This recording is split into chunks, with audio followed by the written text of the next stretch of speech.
Bonjour, je suis Catherine Barlois, coach en bilan de compétences pour Blue Midlife. Après des années comme chef de projet dans la recherche clinique, je suis devenue coach et je vous accompagne pour trouver votre voie professionnelle dès maintenant.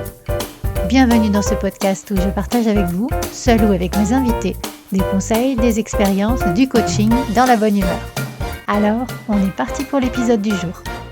Bonjour à tous et bienvenue sur l'épisode numéro 96 du podcast Blue Mid Voice où je reçois en interview Adeline Cointe. Avant de plonger dans notre interview du jour, si vous souhaitez créer la vie pro au service de votre vie perso, je vous propose d'avancer dès maintenant avec moi sur cette voie, que ce soit par du coaching ou un bilan de compétences. Je viens d'ouvrir de nouveaux créneaux pour des rendez-vous découvertes de 30 minutes offertes.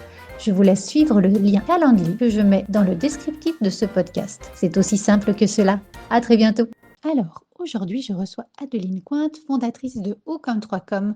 Adeline est une attachée de presse pas comme les autres, vous allez le voir. Avec un parcours qui démarre dans l'agronomie et l'agroalimentaire, Adeline nous raconte comment elle est passée de la ferme à la fourchette aux relations de presse. Au fil de l'épisode, elle partage ses débuts dans une petite association agricole où elle a tout appris sur le terrain, ce qui l'a conduite à oser l'entrepreneuriat, sa vision très humaine et accessible de son métier et des conseils précieux pour celles et ceux qui aimeraient gagner en visibilité sans passer par la case pub payante. Alors, si vous vous êtes déjà demandé comment faire parler de vous dans les médias, comment démarrer petit mais solide ou comment transformer une idée reçue en un atout stratégique, cet épisode va vous éclairer avec simplicité et expertise, mais surtout avec beaucoup d'exemples et de conseils. Alors installez-vous confortablement et je vous souhaite une belle écoute. Et on est parti. Bonjour Adeline. Bonjour Catherine, bonjour à tous et toutes. Merci Adeline de me rejoindre sur le podcast Blue Meat Voice. Donc j'espère que tu vas bien. Eh bien, très bien, merci. Je suis ravie d'être là, de partager ce moment et puis de pouvoir éventuellement inspirer quelques personnes du coup. Mais j'espère bien, j'espère bien. Donc écoute Adeline, je vais déjà te laisser la parole. Donc est-ce que tu peux te présenter, parler un petit peu de ce que tu fais et de ton parcours, s'il te plaît? Oui, alors Adeline Pointe, moi du coup, à la base, je me suis formée dans tout ce qui était agronomie, agroalimentaire et terroir viticole. Donc vraiment quelque chose de très orienté autour de la production, à la fois de la ferme à la fourchette, en fait, finalement.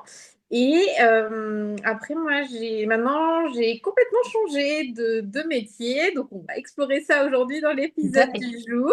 Et aujourd'hui, je suis attachée de presse. Donc, en fait, je permets à des entreprises, à des associations qui ont des innovations, qui ont des valeurs, de pouvoir les porter auprès des médias, donc de prendre la parole, en fait.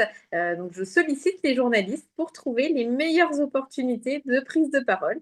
Et d'ailleurs, c'est comme ça qu'on s'est connus, Catherine. Tout à fait, tout à fait, tout à fait. Et tu m'as fait rencontrer Virginie Legrand, voilà, qui est déjà passée dans un podcast précédent. Donc, j'invite tout le monde à écouter ce podcast. Écoutez, tout à Voilà. fait. Et puis, il y aura également Manon. Euh, j'ai oublié son nom. Euh, Manon de Montessuie, du coup. voilà. Voilà. Je retiens bien les prénoms, mais alors les noms de famille, voilà. Donc, Et donc, pareil, à voilà. écouter quand elle passera Tout aussi. à fait, très prochainement. Donc voilà. Et donc en fait, oui, toi, tu es ici pour parler de ton parcours, pour une fois, et pas celui de tes clients. Et donc par rapport à ton parcours, tu nous as dit donc que tu étais du côté ferme à fourchette et tu es passé vers l'attaché de presse. Et donc, qu'est-ce qui a fait que tu as choisi de te reconvertir? Alors, dans mon premier poste salarié, j'étais sur une association agricole. Donc, en général, dans une association, bah, c'est aussi un peu un tremplin, il faut savoir tout faire. Hein, on n'a pas des budgets énormes pour avoir plusieurs salariés. Donc, en général, hein, c'est quand même des associations où on est un ou deux salariés maximum. Et du coup, j'ai appris à faire plein de choses. Je me souviens que la première semaine où je suis arrivée, c'était l'assemblée générale de l'association. Et du coup, au niveau communication, il a fallu que je m'y mette directement, en fait, pour en parler aux médias, justement, pour en parler sur les réseaux sociaux. Enfin, voilà, j'ai mis les pieds dans la communication assez vite, en fait, dans ce poste. Et j'ai vraiment, tout au long de ce parcours, j'ai vraiment découvert plein de choses, mais même la comptabilité, en fait, parce que certes, j'avais eu des cours à l'école, mais là, eh ben, il fallait aussi gérer la partie comptabilité. Alors, bien sûr, il y avait un trésorier dans l'association, mais en tant que salarié, c'est quand même moi qui recevais les factures, les comptes et qui devais aussi quand même gérer ça. Donc, je pense que c'était déjà des prémices à l'entrepreneuriat, tout ça. Ça a été un beau tremplin. Voilà, j'ai découvert plein de choses. Et en fait, la communication, ce que j'ai aimé, avant, j'avais l'aspect technique de l'agronomie, de l'agroalimentaire. Et la communication, il y avait vraiment ce côté humain que j'ai adoré parce qu'en fait, pour communiquer par exemple sur les réseaux sociaux, il fallait que j'aille voir aussi les adhérents sur ce qui se passait dans les antennes locales. Il fallait aussi que je vois avec les administrateurs. Donc, j'étais vraiment en contact avec tout le monde tout le temps et à la fois en interne, du coup, donc avec les adhérents, les administrateurs, mais à l'externe aussi, communiquer aussi, ouvrir aussi au grand public, expliquer ce qu'on faisait, expliquer tout ce qui se passait sur l'association.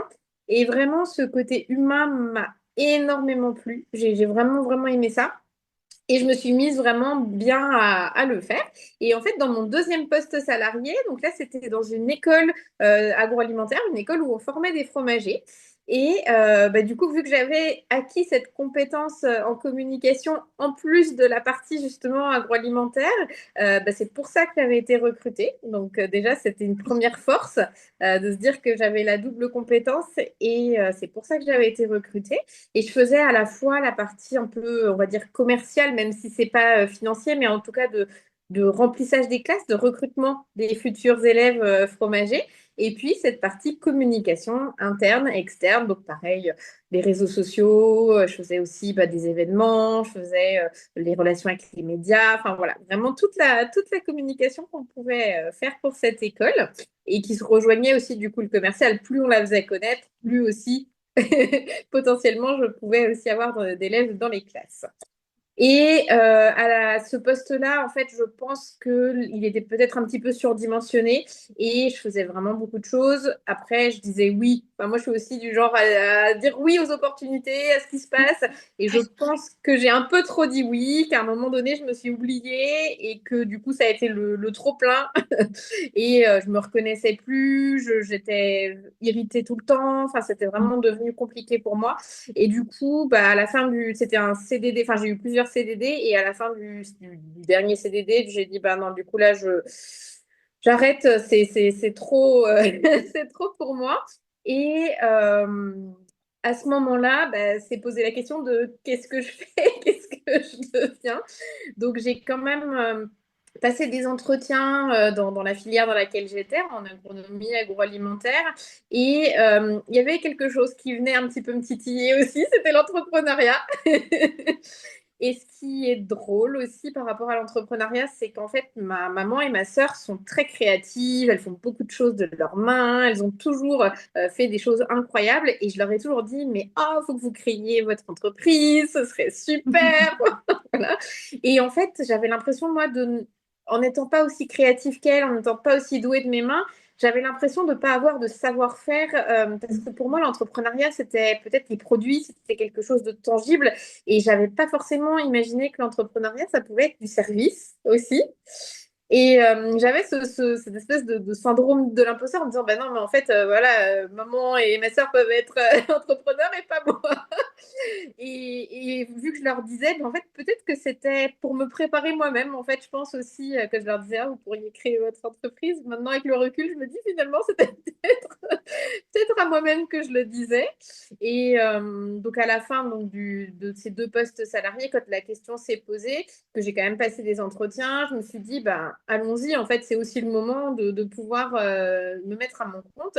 Et vu que j'avais cette double compétence, à la fois tout ce qui était communication et à la fois tout ce qui était agronomie, agroalimentaire, en me disant aussi que les agriculteurs aussi avaient besoin de montrer ce qu'ils faisaient bien parce qu'ils sont souvent décriés. Mais il y a aussi des agriculteurs qui font des très belles choses, des agriculteurs qui font des produits en direct, de la vente directe, voilà, qui ont des valeurs, du respect aussi de la nature. Et je me disais, mais du coup, ils savent pas toujours bien le communiquer au grand public et je voulais les accompagner en ce sens.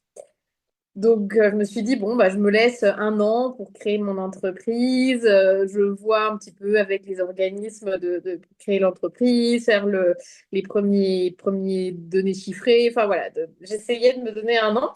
Et je me suis dit, je vais faire une étude de marché où toutes les semaines, je vais contacter, par exemple, 3 personnes qui sont dans ma cible. Et dès la première semaine, sur les 3 contacts, il y en a 2 qui m'ont dit, bah oui, oui, Adeline, en fait, on aurait besoin assez rapidement. Ah, Ah bon, super. bah voilà, oui, c'est ça. Du coup, j'ai créé mon entreprise beaucoup plus vite que prévu. Du coup, j'ai dit, ah bah d'accord, je vais m'immatriculer. Donc voilà, ça a été assez vite. J'avais déjà réfléchi au nom de mon entreprise parce que c'était ça aussi. Je voulais me dissocier. Je voulais pas que le nom de mon entreprise soit juste mon nom et mon prénom. Je voulais qu'il y ait aussi une distinction pour pas être tout le temps dans le prolongement de mon entreprise. Même si aujourd'hui, bon, bah, je me rends compte quand même que pro-perso, finalement, ça se rejoint quand même. Un jour où on va pas bien en tant que chef d'entreprise, forcément, ça se ressent un petit peu aussi sur l'entreprise. Et cette distinction, je voulais que, par exemple, je me dis, si un client dit non, ben, il dit pas non, enfin, ou un prospect, en tout cas, s'il dit non, il dit pas non à moi, la personne, mais à la personne morale, finalement, au nom de l'entreprise. Donc, voilà la réflexion que j'ai eue à ce moment-là. Et du coup, j'ai lancé assez rapidement l'entreprise, comme je le disais. Au départ, j'ai fait vraiment de la communication assez large, puisque c'est ce que je faisais aussi sur mes postes quand j'étais salariée. Et j'avais donc cette expérience terrain de 7 ans en tant que salariée. Donc, j'ai pas de diplôme, j'ai pas passé de diplôme, mais en soi, du coup, j'avais l'expérience concrète de 7 ans à le faire avec plutôt des bons résultats à présenter aussi. Donc, je pense que ça m'a légitimée parce que beaucoup se disent, mais pourquoi sans diplôme, est-ce que c'est OK ou pas? Pour le coup, je pense que cette expérience de 7 ans en arrière était précieuse aussi pour mon faire valoir et pour enlever un peu ce syndrome de l'imposteur qu'on peut avoir parfois. Et puis, du coup, à force aussi d'aller peut-être dans des réunions de réseautage avec d'autres entrepreneurs, quand je me présentais en tant que communicante, on me disait, ah, encore une nana de la com. Voilà, un peu les retours des gens. Mm. Et quand j'expliquais tout ce que je faisais, quand je disais les relations presse, les relations avec les médias, les relations avec les journalistes, il y avait toujours un petit tilt qui se faisait dans la tête des gens en disant, ah, mais on n'en connaît pas d'autres qui font ça. Ah, mais c'est super, mais ça, c'est une compétence précieuse, etc. Et donc, au bout de 2 ans d'entreprise, j'ai resserré vraiment sur la partie relations presse pour le métier d'attaché de presse, en fait. Oui, oui. Et alors tu m'as donné plein de choses et notamment ce que tu me partages à la fin, c'est ok, t'as pas fait de formation. En France, souvent, on veut avoir une sorte de cachet qui est sur notre sur notre front en disant c'est bon, t'as le diplôme, tu peux faire. Mais en fait, vu toute ton expérience et là, un message spécial dédicace à mes clients, voilà, il n'y a pas besoin de faire des formations en étant en fait confiant de son expertise acquise par les expériences précédentes et en sachant valoriser tout ça. Voilà, c'est ce que tu as fait. Et ça, c'est hyper important bah, de montrer que c'est possible. Voilà, et d'oser se lancer. Je pense que oser, c'est la base de tout ce qui tourne dans ton univers, en fait. Voilà, ça t'as osé resserrer à la place de vouloir, en fait, faire de la com à tout va en étant vraiment attaché de presse et en utilisant cette force, c'est comme ça en fait que tes clients peuvent vraiment te faire confiance parce que voilà, c'est ton expertise. Et, euh, et là, en fait, du coup, j'ai une petite question. Au comme 3 comme, Oui. raconte. Alors, pour le nom de l'entreprise, du coup, Oui. parce qu'en effet, je ne l'ai pas dit, donc mon entreprise s'appelle Ocom3Com, parce qu'en fait, quand on me rencontre, et c'est noté sur ma carte d'identité, Ocom3Pommes. Donc, il y avait le jeu de mots entre pomme et com, et je me Mhm. disais, en fait, pomme comme, je pourrais le décliner sur plein de choses. Par exemple, dans mes offres, il y en a une qui s'appelle comme d'api. Enfin voilà, j'ai pu le décliner aussi sur différentes choses comme pote. Enfin voilà, bref, j'ai pu faire des déclinaisons. Et puis, vu qu'au départ, je pensais cibler vraiment les agriculteurs, il y avait ce côté un petit Mhm. peu le lien à la terre, le fruit, la Ah oui, production, oui. le verger, qui faisait encore plus sens aussi avec tout. Et C'est marrant parce que j'y ai pas pensé sur le coup, mais en fait, j'ai plein d'anecdotes avec les pommes parce qu'en fait, pendant mes études, on avait des options volontaires et une de mes options, ça a été de faire le verger de l'école. Donc, on apprenait à tailler, à récolter. Donc, je me suis dit, bon, bah, c'est drôle. Et puis, petite, alors, il y a une anecdote que mes parents me racontent dès qu'ils le peuvent. En fait, on était partis en balade à vélo et j'avais un petit coffre sur le porte-bagages de mon vélo. Et j'avais mis des pommes, j'avais mis plein de pommes dedans et personne n'était au courant. Et ben, je suis tombée dans un virage. Et là, toutes les pommes se sont étalées sur la route, elles roulaient partout et mes parents ne comprenaient pas d'où sortaient les pommes, pourquoi j'avais des pommes. Donc voilà, il y a aussi cette petite anecdote marrante à laquelle j'ai repensé après. Je me suis dit, ah, bah, en fait, tout est lié. Donc je me suis dit, bah, ça fait sens et ça fait rire les gens. Et je me dis, les gens reconnaissent le nom aussi avec le jeu de mots. Et parfois, les gens s'excusent quand ils me disent haut comme trois pommes. Mais en fait, je dis, mais c'est pas grave, c'est que le jeu de mots, il fonctionne avec la com et qu'en fait, vous l'avez intégré, donc c'est OK. Et vraiment, si j'ai quelqu'un en visio et qu'on se rencontre après, la personne me dit, ah oui, je comprends mieux le nom. Et oui, quand on est petit, voilà. Et puis, c'est pareil, ça me permet d'en jouer, en fait, et de m'accepter. En fait, je me dis, de toute façon, je suis comme je suis. Et puis, plus jeune, j'en ai un peu souffert d'être beaucoup plus petite que tout le monde, mais en soi, enfin, après, je l'ai accepté parce que je me rendais compte que les gens, ils se souviennent de moi. Mais oui, mais si, tu sais, Adeline, mais oui, ben, tu sais, la petite. Et en fait, même en termes d'entreprise, les gens, je marque les gens finalement par ma taille. Donc autant en faire une force et puis comme ça déstabilise les gens qui voudraient se moquer aussi. Tiens, bah, de toute façon, je l'assume, je l'ai mis dans le nom de mon entreprise. Donc ça.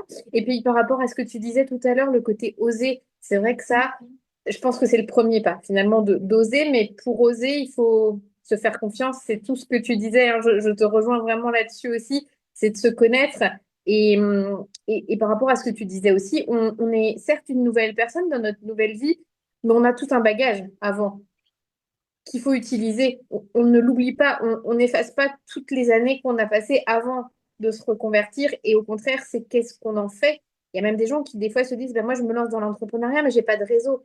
Mais si, en fait, tu as eu une vie avant. Et donc, en fait, tout le monde peut devenir ton client ou en tout cas parler de toi. Et on ne sait pas, eux aussi, ils vont peut-être se reconvertir. Peut-être qu'eux aussi, ils auront besoin. Et ça, c'est aussi un cheminement personnel. Mais c'est vrai que c'est l'état d'esprit qui est à avoir quand on veut aussi se lancer dans l'entrepreneuriat, de se dire, mais comment je capitalise finalement sur tout ce que j'ai fait avant, hein, toutes les personnes que je connais, même votre voisin peut devenir un client. Mais oui, oui, tout à fait. Et tu as raison de le rappeler. euh, L'entrepreneuriat, c'est OK, c'est un cœur de métier, mais c'est aussi un état d'esprit et c'est aussi savoir s'entourer. C'est vrai. Mm. Ça, c'est précieux, tu as raison, c'est s'entourer d'autres entrepreneurs qui comprennent aussi ce qu'on vit, parce qu'on va pas se mentir, il y a des jours où on va un peu moins bien, des jours où, en fait, l'entreprise, il y a des cycles, donc il y a des périodes où ça va bien marcher, des périodes où on aura peut-être un peu moins de clients, des périodes où on va douter, on va passer un stade, on va grandir, et puis ben, on aura d'autres questionnements, on aura... Donc voilà, c'est toujours aussi cyclique, donc c'est de s'entourer aussi d'autres entrepreneurs, mais aussi de s'entourer de ses proches aussi, ils ont aussi toujours des choses à nous apporter, même s'ils comprennent pas toujours l'entrepreneuriat, c'est souvent quand même aussi nos plus grandes forces si on sait qu'on a cette liberté, que nos enfants, que notre conjoint, que nos parents nous disent, OK, on est là aussi si vraiment ça va pas et qui nous redonnent de la force les jours où ça va pas, c'est précieux. Oui, oui. J'entends que alors, j'ai deux pistes là à exploiter. Je vais déjà exploiter celle que tu viens de me donner. Donc, quand il y a des jours un peu plus down dans ton entreprise, donc j'entends qu'il y a tes proches, j'entends que tu parlais de club d'entrepreneurs. Euh, et quand tu t'es lancé, ça a été assez rapide au départ. On y retournera tout à l'heure. Mais dans ces moments plus fluctuants, tu fais quoi? Tu mets quoi en place? Après, moi, je me dis aussi maintenant de plus en plus que des moments plus bas, par exemple, j'en ai déjà eu, j'y ai survécu. que tout est cyclique, que ça va passer. Et j'essaye aussi de remettre dans l'intériorité, en fait. Bah, l'année dernière, quand il y a eu la dissolution du gouvernement, ça a quand même impacté bon nombre d'entreprises et moi aussi. Il y a eu 2 mois où je me suis posé des questions. Mais en fait, c'est aussi de se dire, donc j'aurais pu dire, oui, bah, c'est la faute du gouvernement. Non, en fait, c'est aussi moi, j'essaye de me dire quelles sont les choses qui sont en ma possession, qu'est-ce que moi je peux faire aussi pour changer la situation, de me dire comment j'en sors de tout ça, quel est le premier pas que je peux faire, qu'est-ce que je peux tester, qu'est-ce que je peux mettre en place. Bah, peut-être que à ce moment-là, vu qu'il y avait tout allait bien, j'avais peut-être moins prospecté aussi, donc je me suis remise à me dire bon bah peut-être qu'il faut aussi être plus visible, peut-être aller plus prospecter aussi, et de se dire bah, que quand finalement, même quand les contrats arrivent, eh ben, finalement, il faut quand même être visible. Donc, ça remet aussi des choses en perspective pour peut-être dans 6 mois ou dans un an, mais aussi d'avoir certes le moment présent, de revenir à soi, parce que je vais aussi pouvoir aller méditer, par exemple, pour vraiment revenir me recentrer. Et puis de se dire, oui, qu'est-ce qui est en ma possession et aussi de voir à long terme et de se rappeler qu'on en a déjà passé des moments plus bas et que ça passe toujours et qu'on est encore là et de se rappeler comment on a fait pour surmonter tout ça. Et oui, oui, plein de conseils super inspirants et je pense, par rapport à tout ce que tu partages, c'est en revenant à soi et à ce qu'on a déjà fait et en croyant en notre force intérieure qu'on peut de nouveau se remettre en marche. Je pense que quand les bases peuvent être ébranlées, c'est déjà revenir à soi qui redonne une base solide pour ensuite reprendre une impulsion et repartir, quoi. Et, euh, et par rapport à ça, en fait, là, c'est le côté, oui, c'est le côté pas génial de temps en temps, mais tu as dit que tu n'avais pas lancé ton entreprise, que tu avais déjà deux premiers prospects qui allaient devenir clients. Comment ça se passe en fait dans ton acquisition de clients? Tu prospectes régulièrement? Tu capitalises? Comment tu fais? Raconte. Alors, pour ma part, bah, il y a une partie communication sur LinkedIn notamment. Mhm. Moi, je vais aussi bah, pas mal échanger avec d'autres entrepreneurs, par exemple en réunion de réseautage, des choses comme ça pour me faire connaître. Et en fait, là, en tant qu'indépendante, j'ai aussi, je suis dans un collectif d'indépendants où on a tous une spécialisation différente en communication. On est 4 entreprises. Donc, il y en a qui font du site web, il y en a qui font les réseaux sociaux, et il y a une collègue qui fait aussi tout ce qui est rédaction, par exemple, de portraits d'entrepreneurs, rédaction storytelling, rédaction peut-être de pages de vente, etc. Et puis moi qui fais des relations presse. Donc, c'est vrai qu'on est tous complémentaires, on ne se marche pas dessus. Et Mhm. comme ça, on peut aussi s'apporter des clients mutuellement. Je ne sais pas, par exemple, ceux qui font le site web en disant, ah bah tiens, bah, ça y est, on a fini, on va lancer le site web pour tel client.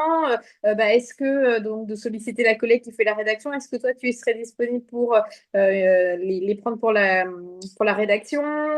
Moi qui fais par exemple les relations avec les médias, s'il y a des parutions, de dire à ma collègue, bon, bah, la campagne presse, elle marche bien. Est-ce que peut-être ça vaudrait le coup d'avoir une prestation aussi sur les réseaux sociaux pour que les parutions médias soient partagées sur les réseaux?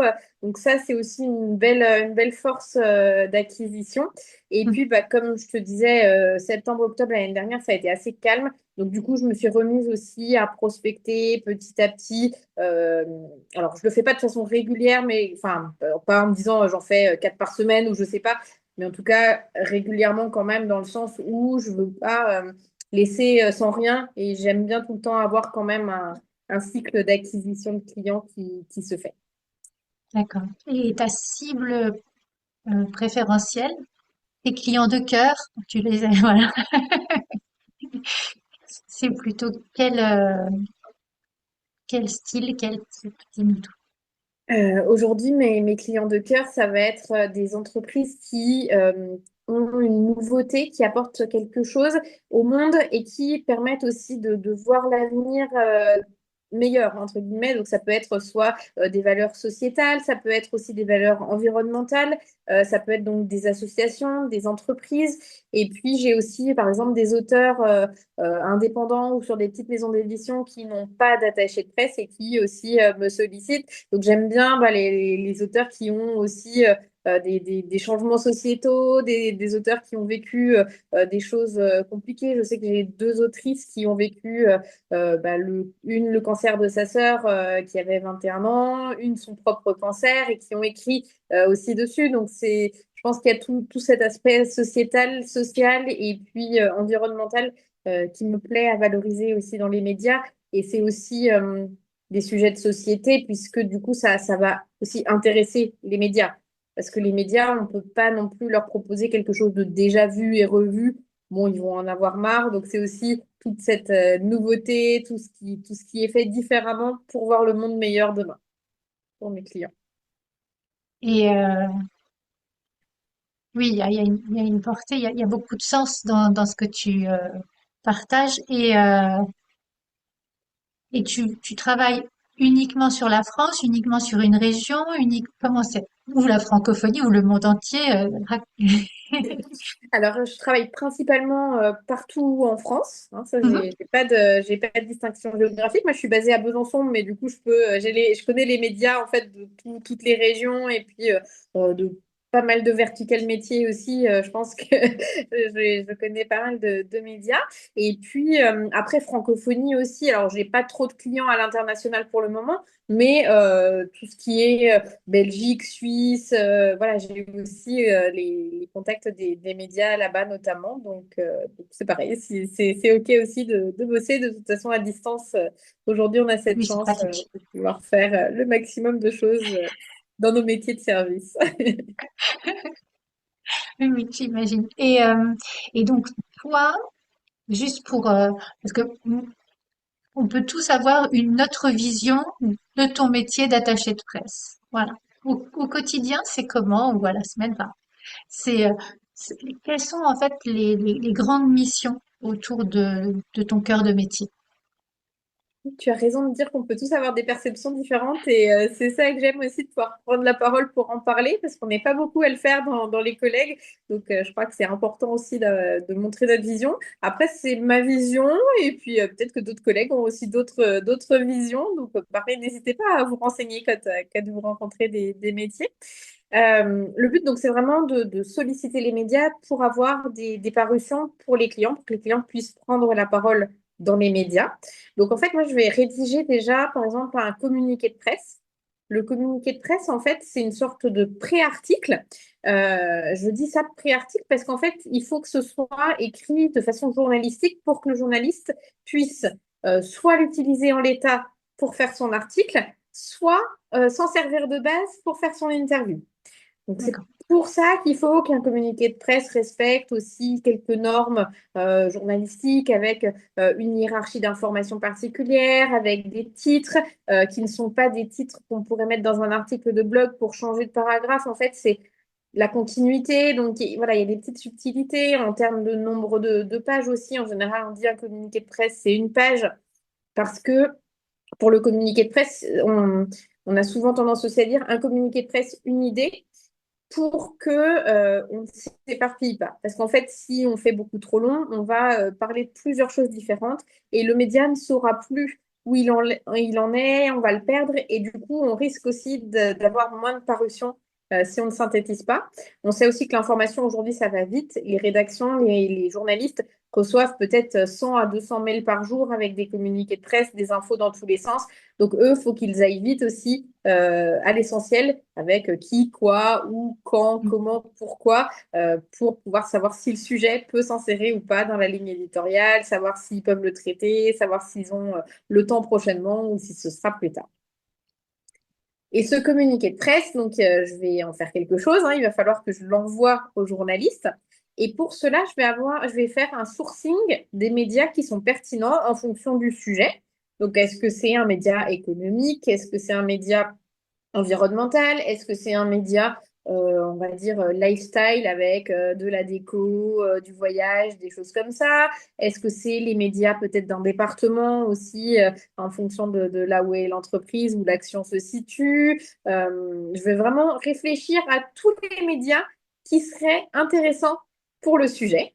Et donc là, moi, j'ai une base de données que je me constitue par moi-même, bah, du coup, depuis des années, là, depuis 2013, mon premier poste salarié. Donc, euh, donc voilà.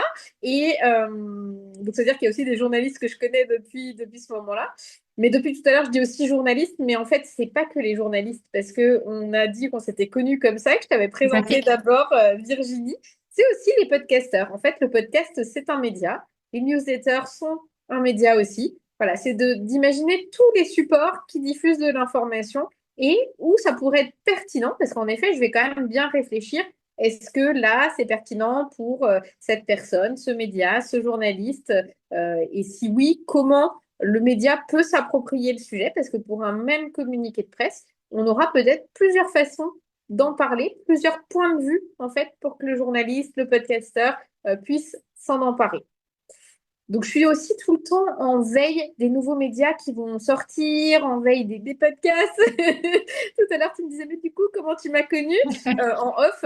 Et bien, du coup, c'est aussi voilà, d'être tout le temps curieux de ce qui se passe. Alors, je pense que c'est dans ma nature d'être curieuse, mais voilà, d'aller découvrir différents sujets, différents médias. Donc, des fois, bah, je vais aller sur YouTube et puis regarder un petit peu en fonction des recommandations de l'algorithme à partir d'un mot-clé. Des fois, je vais sur mon application de podcast et je fais pareil. Des fois, je vais sur Substack, qui est un outil de newsletter, pareil, pour regarder un petit peu de proche en proche où j'arrive et puis découvrir des nouveaux créateurs, des nouveaux médias. Donc ça, au niveau du sourcing. Donc après, le communiqué de presse, le sourcing, je vais l'envoyer donc aux médias que j'ai sourcés, qui sont pertinents pour le sujet du communiqué de presse. Et puis, je vais faire le suivi des parutions, suivi des demandes d'interview, donc en lien avec les clients, l'association ou l'entreprise.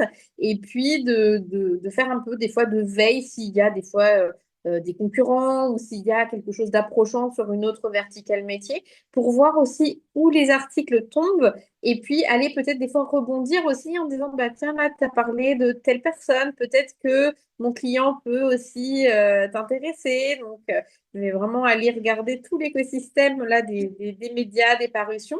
Et des fois, dans un journal, dans un média, je vais peut-être avoir ciblé un journaliste et pas son collègue qui a publié l'article. Donc, je vais pouvoir rebondir aussi en me disant, en fait, tiens, j'avais envoyé à telle date à ton collègue. Peut-être que pour toi, c'est plus intéressant, ou pour vous, c'est plus intéressant. Et voilà un petit peu comment se passe une campagne presse. Donc, dans la semaine, ça va dépendre un petit peu des dates de lancement entre le lundi et le jeudi. Parce que le vendredi, on évite de lancer une campagne presse. Donc, quand je dis lancer, c'est-à-dire d'envoyer aux journalistes. Parce que eux, le vendredi, bah, parfois, ils sont en train de finir aussi les articles de la semaine pour ceux qui sont à la semaine. Ils sont aussi après dans toutes les clôtures de semaine. Et si ça s'empile dans la boîte mail le vendredi, Oui, si ça s'empile le samedi, si ça s'empile le dimanche, le lundi, on a peu de chances bien d'être sûr. lu. Donc c'est aussi de trouver un peu justement des ruses pour être bah, le plus attrayant possible pour les journalistes dans l'objet du mail, dans la forme du communiqué, dans l'information qu'on leur transmet. Donc ça nécessite vraiment une connaissance fine de tous les médias, de savoir qui propose quoi, qui en parle comment, qui aime recevoir le communiqué de presse complet, qui est-ce qui aime recevoir juste un petit mail, enfin voilà, vraiment de connaître aussi tout le monde. Donc c'est aussi un gros travail de fond d'entretenir aussi tout ça. Et puis dans les rédactions, les journalistes, ça change assez vite. Donc du coup, de savoir aussi qui a remplacé, qui est parti dans quelle rédaction ailleurs, qui traite maintenant quel sujet.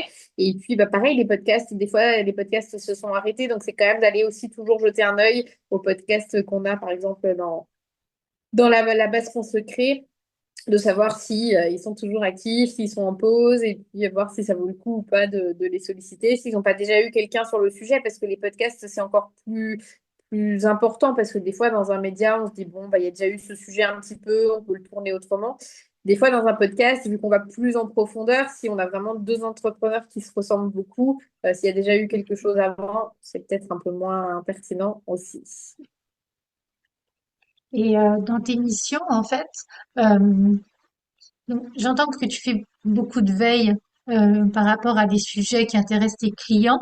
Donc, en fait, quand tu as un contrat, c'est un contrat au long cours ou tu peux avoir un contrat en one shot, par exemple, pour un lancement ou comment ça se passe?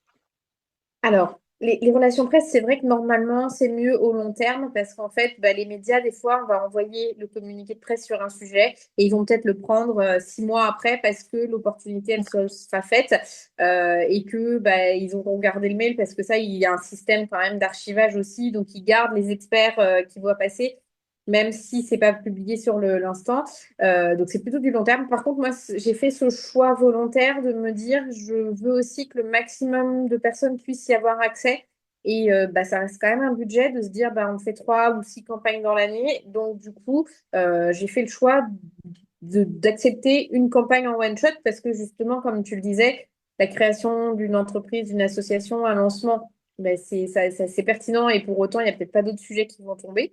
Et pour les auteurs aussi, ils vont pas écrire 6 livres dans l'année. Voilà. Il y a souvent un livre qui sort, éventuellement un par an, mais donc du coup, je fais aussi un forfait, une campagne presse, et voilà. Et souvent, les autres confrères mettent plutôt en abonnement à l'année. C'est pour ça que je te dis que c'est plutôt au long terme. Mais moi, je travaille plutôt au forfait, une campagne presse. Comme ça, bah, chacun peut aussi avoir accès si le sujet est pertinent, bien sûr pour les Oui, médias. Parce que ça aussi, quand on me contacte, bah, je peux aussi dire, bah non, là, alors soit vraiment, je peux dire, je ne me sens pas pour défendre ce sujet-là, parce qu'il faut que j'y mhm, croie un minimum, bien sûr. hein, que je puisse bah, pouvoir le défendre auprès des journalistes, donc il faut que je sois un peu convaincue. Oui, vaut Voilà. mieux. Et puis peut-être aussi que je vais dire, bah non, là je pense que j'aurai pas beaucoup de parutions, le sujet est super, mais les médias pour autant, ils vont pas s'y intéresser. Ou là, de cette façon-là, les médias en ont déjà beaucoup parlé, c'est déjà vu et revu. Voilà, j'ai aussi cette sensibilité à dire, bah peut-être que le sujet, oui, non, c'est pertinent. Donc je dis, je veux que tout le monde y ait accès, mais en même temps, c'est vrai que ça dépend quand même aussi du sujet qui est proposé. Et donc là, on parle de tes clients, de ce que tu mets en place pour eux. Pour toi, tu as dit que tu avais de la communication sur LinkedIn. Euh, Au niveau de ta preuve sociale, tu te fais un book avec tous les articles qui sortent ou comment ça se passe pour montrer à tes futurs clients ce que tu as fait? Alors, tu as raison, ça c'est précieux. Si à un moment donné, vous voulez travailler avec une attachée de presse ou un attaché de presse, c'est bien de regarder, comme tu dis, le book, le portfolio, voir un petit peu les types de clients que la personne a eu et puis le type de médias qu'elle a pu décrocher. Donc, en effet, moi, je me suis fait un gros PDF avec plein d'articles dans ou plein de parutions, en tout cas, dans différents supports médias, podcasts, presse, radio, télé, etc. Et j'ai aussi sur mon site internet des campagnes presse que j'ai mis en exemple pour qu'on voit, par exemple, sur un sujet de santé, quel type de médias j'ai pu avoir, un sujet immobilier, quel type de médias j'ai pu avoir, un auteur, quel type de médias j'ai pu avoir, un sujet RH, quel type de médias. Enfin voilà, j'ai aussi ce lien-là entre ma base de données presse et mon site internet qui montre un petit peu des exemples de médias en fonction du domaine aussi. Oui, oui, ça permet en fait bah, déjà au niveau du référencement, de te faire connaître par des mots-clés et aussi ben, montrer des exemples avant même que les personnes te contactent, ils voient ce que tu as pu avoir comme réalisation. Et, euh, et donc, en tant qu'attaché de presse, est-ce que tu contactes aussi les médias pour toi? Est-ce qu'il y a une possibilité comme ça de te faire connaître? Super question. En effet, oui, ça je le fais aussi pour montrer que on peut le faire et montrer aussi, tu vois, ce que je sais faire. Justement, j'ai le portfolio de ma propre campagne média sur mon site internet pour montrer que c'est possible, pour montrer qu'on n'a pas besoin d'être une entreprise de 50 salariés pour pouvoir passer dans les médias. Moi, je suis toute seule pour le moment sur l'entreprise, donc du coup, bah, c'est OK aussi à partir du moment où on a une expertise, ou voilà, il y a des petites choses aussi. Tous les indépendants ne pourront pas passer dans les médias. Je me dis des fois, tout ce qui est vraiment consulting, coaching, ben, ça a été beaucoup vu dans les médias. Il faudrait vraiment trouver un angle très, très précis, des fois, pour y arriver à passer dans les médias. Tout ce qui est médecine alternative, maintenant, il y en a beaucoup qui se sont créés, des entreprises. Et malheureusement, les médias, des fois, disent aussi, bah oui, mais on en a parlé beaucoup. Mm. Et du coup, on voudrait maintenant que les médecines alternatives payent pour passer dans les médias. Ah, bon, bah, c'était pas le but. Parce que ça, je ne l'ai pas précisé. Moi, mon but en tant qu'attaché de presse, c'est vraiment de décrocher ce qu'on appelle de l'éditorial. Donc, vraiment, avec la crédibilité du journaliste, c'est lui qui va choisir ses mots, c'est lui qui va choisir ce qu'il publie. Et on n'aura pas de droit de regard. Donc, ça aussi, il faut l'accepter. C'est vrai que c'est le Mm. jeu, hein. C'est le journaliste qui va s'emparer du sujet comme il le sent. Et peut-être que des fois, il y aura une autre entreprise qui aura été citée aussi dans l'article parce qu'il ne voulait pas que ça fasse trop publicité. Il aura pris les points de vue de trois personnes. Voilà, c'est aussi le jeu à accepter dans les relations presse. Et à l'inverse, il y a aussi ce qu'on peut appeler les publi-reportages. Donc là, ce sont des articles payants. Donc ça, c'est marqué sur les médias, publi-reportages, sponsorisés, partenaires, publi-communiqués ou communiqués. Souvent, ça, ce sont des articles qui ont été payés par l'entreprise en question. Et l'entreprise a eu le droit de regard, a pu relire. Et puis, c'est souvent quelque chose d'un peu plus marketé, avec des mots, avec des superlatifs qu'on ne peut pas mettre au niveau des communiqués de presse et au niveau de l'éditorial parce que le journaliste, il a cette obligation d'une neutralité Oui. journalistique qui est importante et du coup qui fait aussi qu'il y a beaucoup plus de crédibilité pour ce type d'article et de parution qu'un article qui aura été payé. Et ce que je dis souvent aussi, c'est qu'une campagne presse, donc pour décrocher de l'éditorial, on aura plusieurs parutions sur la campagne alors que des fois, on a le budget pour acheter un seul public communiqué, un seul public reportage. Et du coup, c'est dommage d'avoir un seul endroit, alors qu'en fait, on peut peut-être être visible sur plusieurs médias avec une campagne de relations presse. Oui, oui. Ah, c'est vrai que je pense que tu as été contacté comme moi pour mon entreprise, enfin ma micro et puis l'entreprise que je suis en train de lancer, Marie-Claire ou Madame Figaro, voilà, on est dans dans les listes et donc du coup, bien sûr, tu as un petit ticket à 2 500 € et hop, tu auras un article. Voilà. Et c'est ça, en fait, on en discutait avec un journaliste hier encore, c'est un peu dommage parce qu'en fait, ils se font passer pour des journalistes alors qu'en fait, c'est la régie publicitaire et Hmm. ce sont des commerciaux, ce ne sont pas du tout des journalistes. Et du coup, ça décrédibilise tout le monde, à la fois le métier du journaliste, à la fois mon métier d'attaché de presse, parce que souvent les gens me disent, ah oui, bah non, mais voilà, oui, j'ai déjà été contactée par Marie-Claire, oui, mais c'est pas pareil, ou alors, oui, bah justement, j'ai déjà fait, il y en a qui passent à l'acte d'achat, j'ai déjà fait, et ça m'a rien rapporté. Oui, mais c'était pas tout à fait la même chose. Et je trouve ça dommage de tromper les gens. En fait, moi, j'ai aussi cette valeur d'authenticité, de transparence. Et du coup, ça m'embête vraiment de voir ce genre de pratique commerciale. Mais voilà, qui visiblement ont encore de beaux jours, puisque Ah bah, bah, s'ils appuient sur ce levier-là, c'est que les gens ont envie de passer dans les médias et que du coup, des fois, ça fonctionne parce qu'en plus, ils insistent, hein. Et puis, je ne sais pas si tu as déjà eu, mais des fois, c'est oui, voilà, 3 000 €. Ah, bah, pour vous, on vous fait une remise, hein. Ah, bah, du coup, ce sera 500 €. Comment on fait une remise comme oui, ça? c'est Prends-moi ça. hein. Donc oui, oui, on peut être sollicité aussi par les médias. Tu as raison de le rappeler.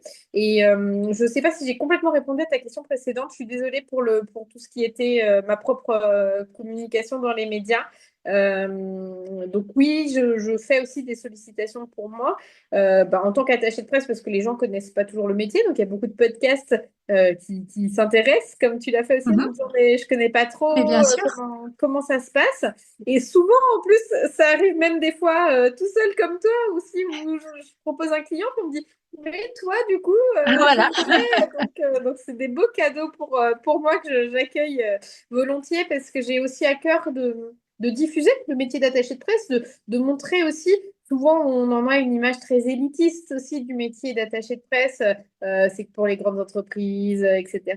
Mais c'est aussi de casser un petit peu ces codes-là, de se dire bah, finalement, c'est aussi un métier qui est humain, qui est accessible, et puis de montrer ce que c'est que ce métier, parce que bah, oui, certes, on est au téléphone régulièrement avec les journalistes, mais on n'est pas toujours à manger avec eux tous les jours, comme ça peut être parfois perçu. Enfin, de pouvoir vraiment vulgariser ce métier.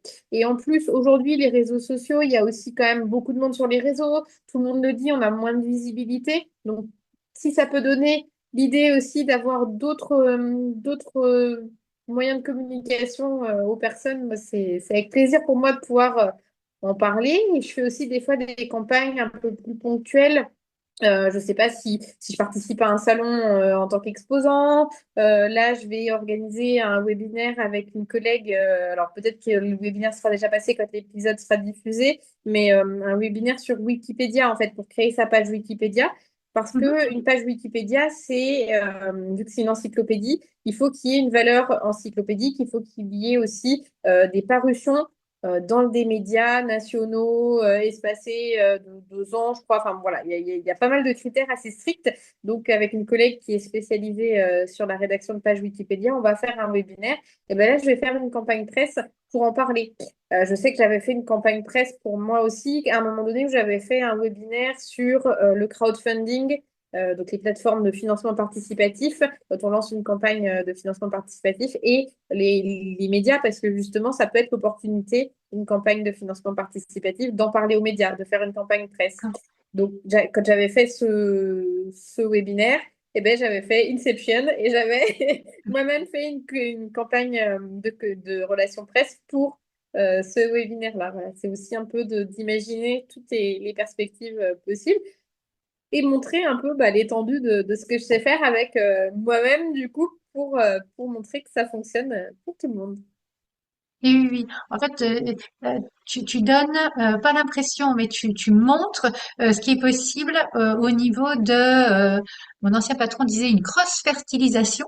Euh, J'aime beaucoup. donc voilà, donc c'est vraiment tu tisses ta toile, tu installes en fait ton réseau, tu installes ta crédibilité et et oui, tu le disais juste avant, tu ne vas pas manger avec les journalistes tous les midis, mais tu les as en fait en au téléphone.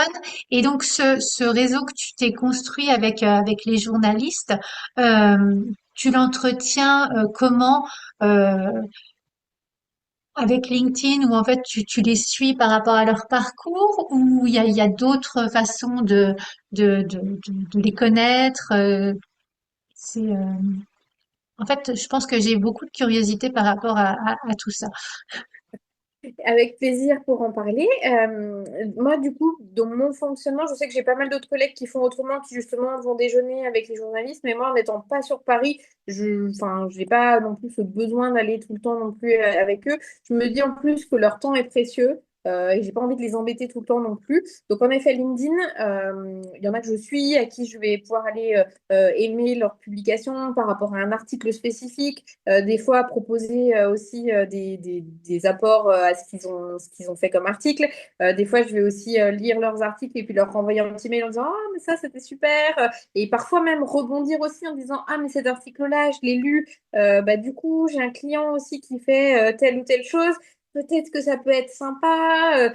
Et il y a des journalistes à qui, en fait, finalement, je renvoie des communiqués de presse régulièrement en fonction des clients aussi. Donc, finalement, ce lien, il se garde un petit peu comme ça. On prend des nouvelles. Bon, bah, depuis la dernière fois, voilà un peu ce qu'il en est. Et je trouve que c'est beau aussi, ce côté humain que j'aime vraiment énormément, de se dire, j'ai le côté humain avec les clients, avec les journalistes, parce que c'est à la fois la connaissance fine, de savoir comment ils réagissent, ce qu'ils aiment. Et puis à la fois un peu de la négociation aussi, en me disant, bah oui, mais là, ah bah là tu m'as dit non, mais si vraiment c'est comme ça peut être ça, peut-être qu'à une autre fois, enfin, de toujours leur laisser aussi la porte ouverte, mais sans insister, parce que ça tu l'as très bien dit et je t'en remercie. Je propose. C'est pas moi qui décide. Et c'est ça qui est parfois difficile à faire comprendre dans mon métier pour les clients. Je peux pas promettre de résultats. Moi, je peux pas dire, bah, du coup, on aura 5 ou on aura 25 parutions sur une même campagne presse. En fait, bah, ça va dépendre des journalistes, en fait, est-ce que c'est pertinent pour eux à ce moment-là. Et parfois, on a des surprises. J'ai des fois des médias. 6 mois après, il y a une parution qui sort et qui, voilà, du coup, je me dis, ah, bah, c'est c'est sympa. Mais en tout cas, je peux pas promettre qu'il y aura tant de parutions sur une campagne presse parce que le journaliste reste maître de sa ligne éditoriale, de ce qu'il va publier. Et parfois, il y a même des reportages qui sont déjà tournés et qui ne seront pas forcément diffusés. On n'a qu'à avoir un problème géopolitique international au hasard, Oui, la, la mort du pape, ou voilà. Il peut se passer des choses qui vont finalement occulter ce qui était prévu au programme des infos, et du coup, c'est aussi le jeu des médias, et c'est vrai qu'il faut vraiment le voir comme ça, se dire, ben, on n'est pas maître de ce qui va être diffusé, à la fois dans le texte et à la fois dans si c'est diffusé ou pas, sinon il faut oui, payer. tu le disais. Oui. Sinon, bah, c'est de payer justement du public reportage, du public communiqué. Au moins là, on est sûr que ça va paraître. Mais pour les médias, c'est pas forcément le cas si on fait de l'éditorial. Et donc, c'est aussi d'accepter cette part de risque quand on lance une campagne de relations Mm. presse. Et en tant qu'attaché de presse aussi, de savoir être humble, de dire bah ok, bon bah t'as dit non, c'est non, et c'est ok, je l'accepte. En fait, de pas non plus être à insister tout le temps parce qu'au bout d'un moment on se fait bloquer, et puis en fait c'est dommage aussi d'avoir ouais, c'est se retomber là après 10 ans à les connaître, et puis d'un coup Oui, c'est vite et ça reste de l'humain. Donc le fil il est très très fin, hein, pour le on te fait confiance, on te fait confiance, et il suffit d'une fois un tout petit truc. Donc c'est pour ça que je suis aussi toujours à marcher sur des œufs, à essayer de toujours arrondir les angles aussi, pour que le journaliste il continue de me faire confiance.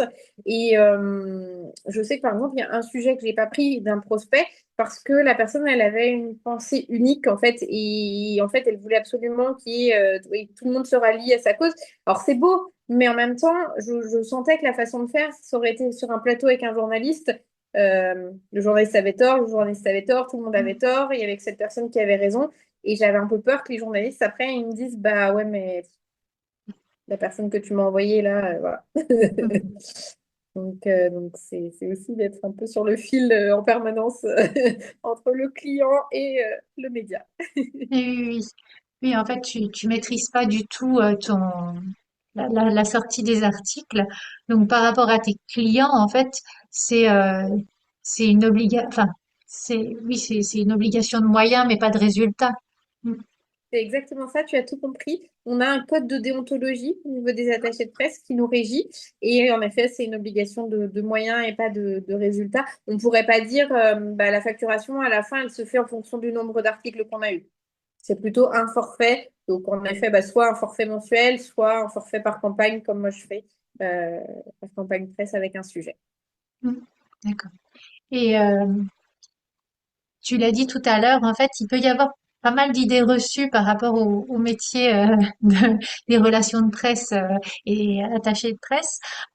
Donc, vous ne mangez pas, enfin, tu ne manges pas tous les midis avec les journalistes. Est-ce qu'il y a d'autres idées reçues ben, voilà, que tu aimerais déconstruire parce que voilà, on est ensemble et c'est le moment. Le moment. Par exemple, de dire que c'est juste un carnet d'adresses. Alors certes, les contacts mail, téléphone sont précieux, mais pour autant, sans stratégie derrière, sans connaissance du média, sans veille permanente pour voir aussi tout ce qui sort, comprendre comment les médias traitent les sujets, ben, en fait, le carnet d'adresses, il sert à rien parce qu'en fait, aujourd'hui, les adresses, on peut tous les avoir. On peut tous aller acheter une base de données sur Internet et avoir les adresses mail de tout le monde. Après, voilà, cette connaissance fine, pour moi, elle est importante. Dans relation presse, il y a le mot relation. De pas balancer n'importe quoi, d'avoir vraiment des codes humains aussi, hein. Enfin, ça reste du bonjour, du merci, de ne pas insister trop, de ne pas relancer non plus 70 fois. Des fois, moi, je relance une, voire deux fois maximum, mais pas beaucoup plus. Et j'espace, en fait. Des fois, j'ai des collègues qui vont relancer beaucoup plus, enfin plus rapprochés que moi. Moi, je préfère me dire, allez, je leur laisse 15 jours ou 10 jours pour souffler, avoir digéré le sujet, qu'ils aient eu le temps de le consulter, plutôt que de relancer trop vite. Après, c'est OK aussi de relancer. J'ai des collègues qui ont des très bons résultats en faisant comme ça. Mais de ma sensibilité à moi, je préfère aussi laisser le temps aux gens. Moi, je me dis, je ne suis pas en mesure de répondre à un mail tout de suite dans l'immédiat. Donc, je laisse aussi la possibilité aux personnes de répondre dans le temps qui est le leur aussi. Après, qu'est-ce qu'on peut déconstruire encore? Hum, que c'est, oui, comme je disais tout à l'heure, quelque chose d'élitiste qui est réservé qu'aux grandes entreprises. Ben, en fait, si on a un sujet pertinent, un sujet donc, qui change un petit peu de l'ordinaire, un sujet qui va révolutionner le monde, mais comme je disais, sans être avec, euh, avec une pensée unique à dire c'est que ça, que ça, que ça. Bien sûr, on croit en notre produit, on croit en notre idée, et c'est hyper important d'ailleurs pour pouvoir aller la défendre auprès des médias, mais c'est aussi de rester humble et en fait, ce côté élitiste, pour moi, c'est pas le cas. On a tous des choses à dire, on a tous des compétences et à un moment ou à un autre, on peut peut-être attirer les médias les uns comme les autres.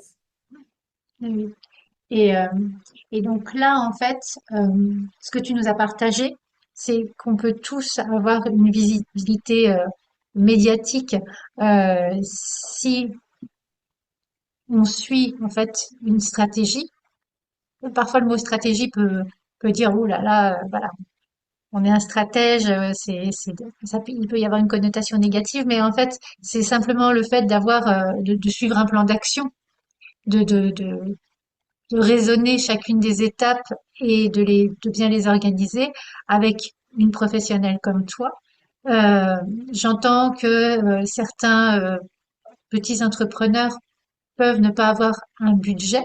Alors, je ne sais pas si tu fais des formations, mais est-ce que déjà tu aurais quelques conseils, quelques petites graines à partager pour que chacun puisse arroser à son niveau et fasse un premier pas? Eh bien, ça peut être par exemple pour les petites entreprises de regarder peut-être dans les podcasts. C'est quelque chose qui va être un peu plus accessible peut-être qu'un grand média, que de viser tout de suite TF1.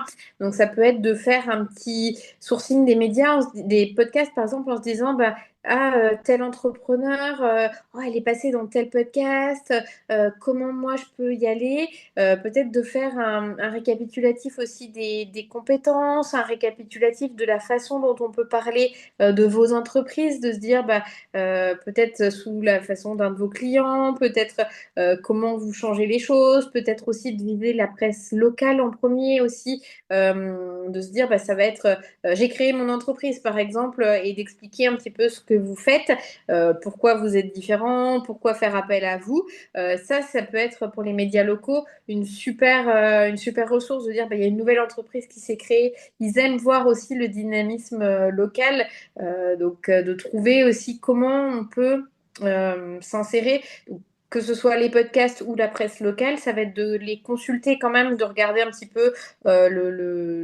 d'écouter la radio locale, de lire le journal papier local, voir un petit peu les sujets qui sortent dedans, et puis se dire, ah oui, tiens, là, c'est un sujet qui me ressemble, et du coup, je peux aussi les solliciter. Donc, pour les podcasts, souvent les podcasteurs, ils ont Instagram, par exemple, ou LinkedIn, donc n'hésitez pas à aller voilà, les contacter. En fait, ils vont pas vous manger. Et puis, au pire, vous n'avez pas de réponse. Au mieux, vous en avez une. Et encore au mieux, vous passez sur le podcast. Donc, enfin, je dis, allez-y, osez. Ah, mais osez en étant pertinent, bien sûr, en étant respectueux, en étant aussi en proposant en fait une idée au podcasteur en lui disant bah voilà là je pense que tu as parlé de telle personne, peut-être que moi je peux parler du même sujet mais autrement. Là il y a telle expertise et bah peut-être que moi ça peut être sympa, mais sans trop insister non plus. Et donc ça c'est une façon pour vous en ayant connaissance de toutes vos compétences, de toutes les façons dont on peut parler de votre entreprise, d'aller regarder là où les personnes que vous admirez, qui vous ressemblent, passent sur les médias, et ben vous allez avoir aussi un sourcing de médias qui va se faire de podcasts, par exemple, et vous allez pouvoir solliciter les podcasteurs avec bah, cette facilité des réseaux sociaux, parce que c'est vrai que les journalistes, on n'a pas tous leurs adresses mail qui sont publiques. Hein, ça, c'est souvent plutôt justement mon métier aussi, mais mine de rien, le média local. Je sais pas, moi, vers chez moi, l'Est républicain, ça peut être le Journal du Centre, ça peut être la Nouvelle République, Ouest France. Ils ont un accueil téléphonique et souvent le numéro de téléphone est là. Vous appelez, vous expliquez votre sujet, bah, qui vous êtes, où est-ce que vous êtes installé, depuis quand, qu'est-ce que vous faites comme sujet, comment vous pensez que ça pourrait peut-être les intéresser pour un article, et vous demandez bah, si en effet la personne à l'accueil pense que ça peut les intéresser et avec qui elle peut vous mettre en relation, soit par téléphone, soit à qui vous pouvez envoyer un mail explicatif, comme ça vous avez aussi les coordonnées en presse locale de cette façon-là. Alors ça demande un peu de rigueur, hein, il va falloir que vous notiez quel média vous avez sollicité, quand, quelle a été la réponse, parce que des fois le média va vous dire bah oui, mais rappelez-moi demain ou rappelez un tel demain. Donc de bien vous le noter avec peut-être mettre des rappels dans votre agenda pour pas louper non plus les opportunités. Et puis de se dire, eh ben, si on n'a pas eu de réponse, on essaie de renvoyer un petit mail, on essaie de rappeler dans les 15 jours après, est-ce que vous avez bien lu, est-ce que ça vous intéresse, bon bah là je vous avais parlé de tel ou tel point de vue, peut-être qu'on peut aussi aller là-dessus, qui s'est passé depuis. Et puis bah, de se tenir informé de l'information en fait, qu'est-ce qui va sortir des fois, il y a des sujets, je sais pas, je pense par exemple là pour les micro-entreprises, il y a eu cette histoire de TVA. Mhm. Et bien, par exemple, j'ai vu que alors je sais pas si c'est une association, un syndicat, peut-être le syndicat des auto-entrepreneurs, qui avait pris la parole dans les médias à ce moment-là, parce que bah, justement, il y avait un lien d'actualité et qui a permis aussi de montrer aussi leurs compétences.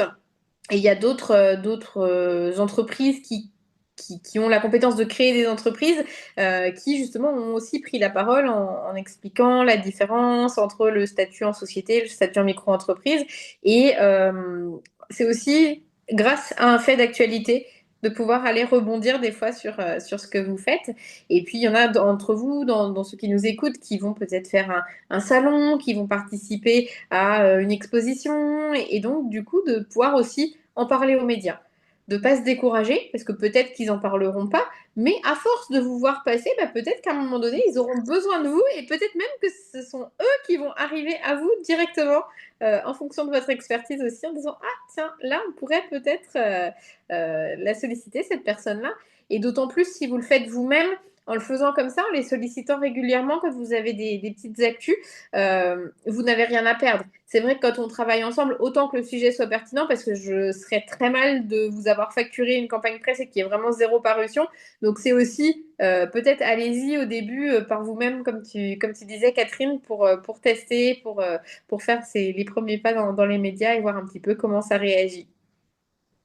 Écoute, merci pour tous ces conseils. C'est comme, comme on disait, un petit plan d'action, mais réfléchi et suivi. Tout à fait. Et puis de ne pas se mettre non plus, vous n'allez pas faire 70 médias. Voilà, faites par étapes, faites-en peut-être, je sais pas, 3-4 en presse locale, et pareil dans les podcasts, 4-5, et puis au bout d'un moment, si vraiment vous avez des noms pour tous les podcasts, bah, vous en faites d'autres, faites-le pas à pas. Voilà, vraiment cette méthode japonaise du Kaizen, Ok, d'aller tout à fait. étape par Écoute, étape. merci beaucoup pour tous ces conseils. Pardon. Donc là, en fait, euh, avec, on va dire, la digitalisation qui arrive, il y a vraiment pas mal de réseaux sociaux, il y a des influenceurs. Toi, à ton niveau, qu'est-ce que tu vois comme évolution pour les relations de presse dans les années à venir? Les relations presse, on envoyait aussi beaucoup des photos, en fait, des éléments graphiques en plus du communiqué de presse. Donc une photo où il y a de l'humain, hein, parce que juste un logo, par contre, ça, ce ne sera pas repris par le média, ça fera trop publicité. Et là, on vous demandera plutôt de payer un public reportage. Et puis juste une photo du produit, si vous êtes dans les produits et pas dans les services, c'est pareil, ça peut être un peu embêtant pour le média. Donc plutôt une photo avec de l'humain. Je pense qu'aujourd'hui, plus on envoie de vidéos, mieux c'est pour eux aussi, parce que les médias, ben, ils sont comme nous, ils sont aussi des entreprises, ils ont aussi besoin de se faire connaître, ils ont aussi besoin de développer leurs audiences. Donc les médias, ils sont aussi beaucoup sur les réseaux sociaux aujourd'hui, ils ont besoin de contenu Donc eux, parfois, vont venir et vont pouvoir faire une petite vidéo verticale qui va être réutilisée.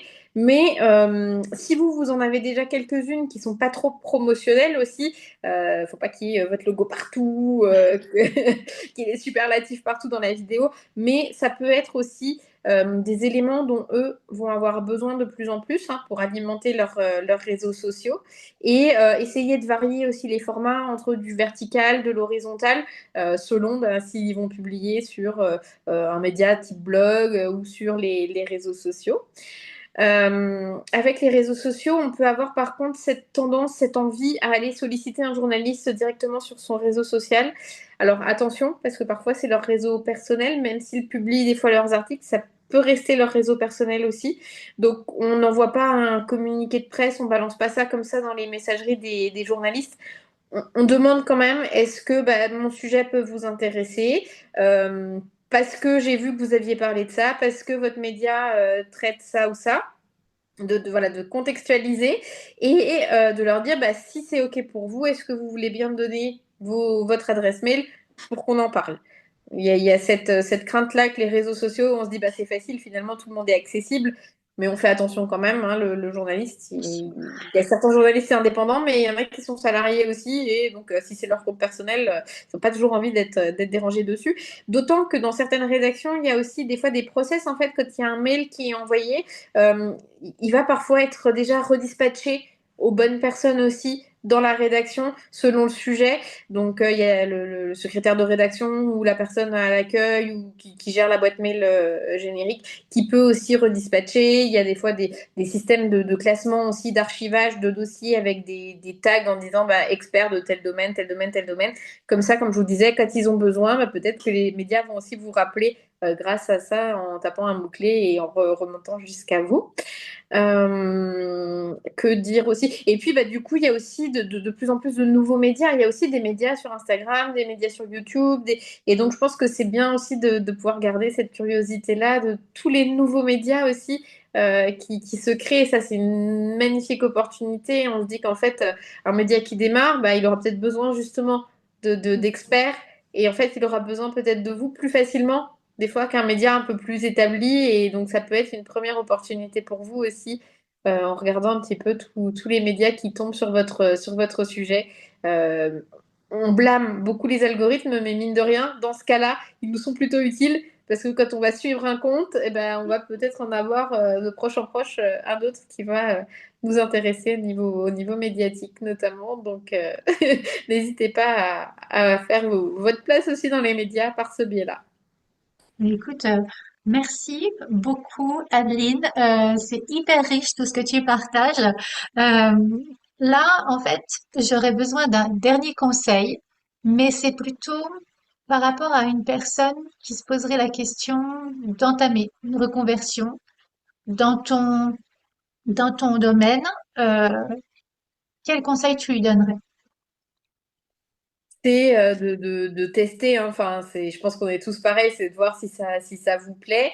Euh, c'est un métier qui est très prenant dans le sens où faut être en veille tout le temps. Un journaliste qui appelle, c'est bien de lui répondre. Donc d'être quelqu'un d'assez réactif déjà, c'est une première base importante de pouvoir répondre aux journalistes parce que des fois ils ont besoin de quelqu'un. Ils nous ont sollicité. Et il faut quelqu'un dans la demi-heure. Et si on n'a pas répondu après, alors ça arrive, on est tous pareils. Moi, si je suis en rendez-vous avec un client, je vais avoir du mal. Mais bon, souvent, quand même, je garde mon téléphone à côté pour regarder aussi.